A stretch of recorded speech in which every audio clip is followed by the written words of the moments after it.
Good evening. This is Karen Reyes from Channel 4 News, and do we have a story for you? Here we are a couple years after the start of the newfound religion Lutheranism. Most of you are probably well aware of it rising, but do you know the full story? Well, I'm here to tell you how and why Lutheranism became so common. It all started with Martin Luther and the actions he took to improve the Catholic Church. Martin Luther was born in Eisleben, Germany in 1483. In 1502 he predictably received a degree in philosophy. He became a simple monk in Germany when, afraid by a situation that could have caused him death, asked help from St. Anne. In return for his safety, he promised he would become a monk. Not only that, but he was also a professor that would provide his insights about the Bible at the University of Wittenberg. Little did he know that because of this, an entire revolution would spark. It was then that his first movement began. Although it contradicted the Catholic Church's belief, he thought that salvation could only be achieved by a strong conviction of God and His power. It had nothing to do with good works.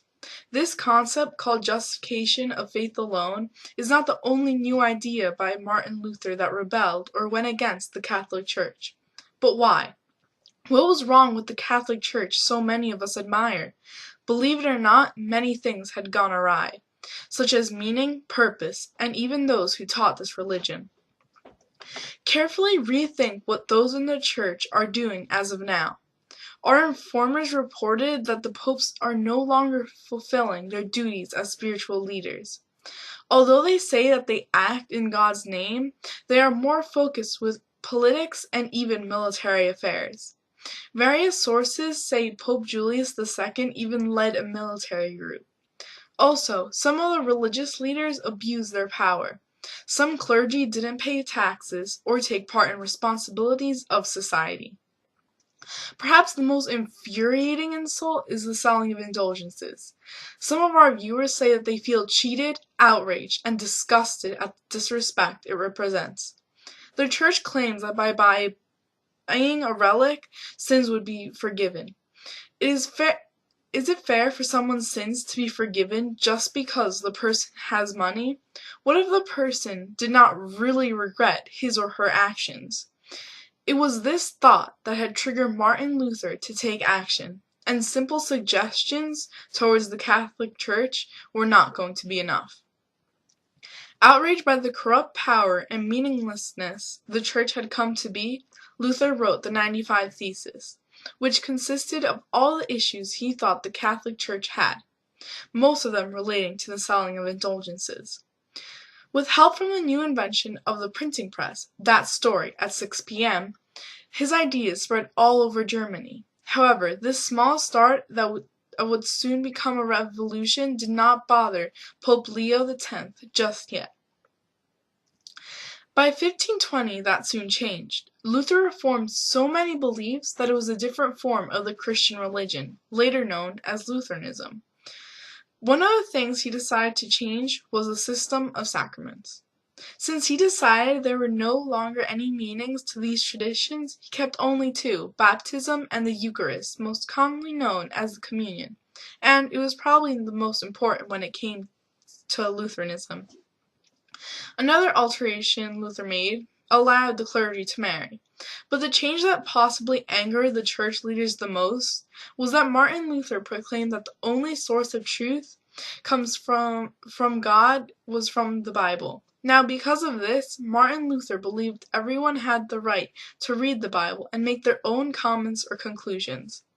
In 1523, Luther offered his German translation of the New Testament.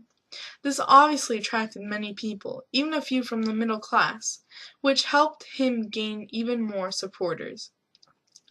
In case you were unaware, during the next few years, Lutheranism revolutionized various parts of Europe. It competed with Catholicism for the dominant religion.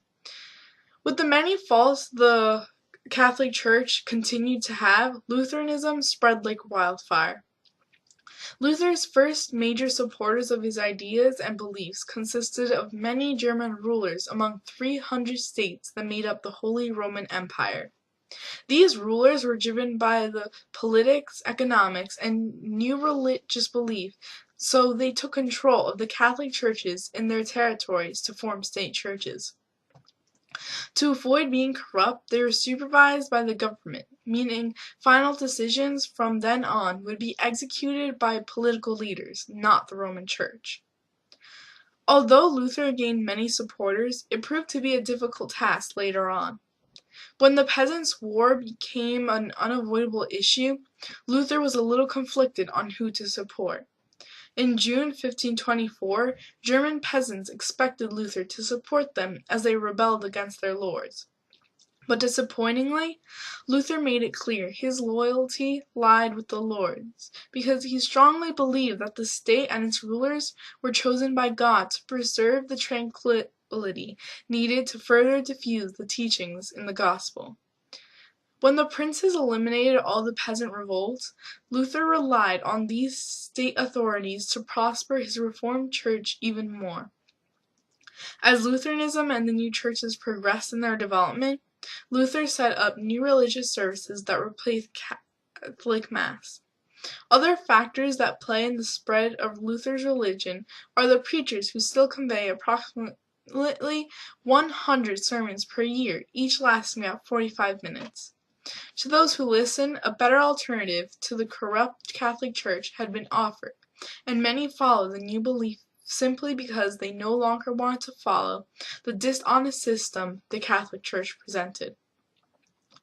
Although Lutheranism had already sprung, people are suspecting new beginnings on different ideas and beliefs. Many viewers agree that if it were not for Martin Luther, these upcoming ideas would not make that great of an impact on society. Martin Luther gave the spark to religion and to the Reformation the belief system needed to further allow others to form their own perspective. As of now, only time can tell what new forms of religion will come in the future. This has been Karen Reyes from Channel 4 News on Lutheranism, signing off.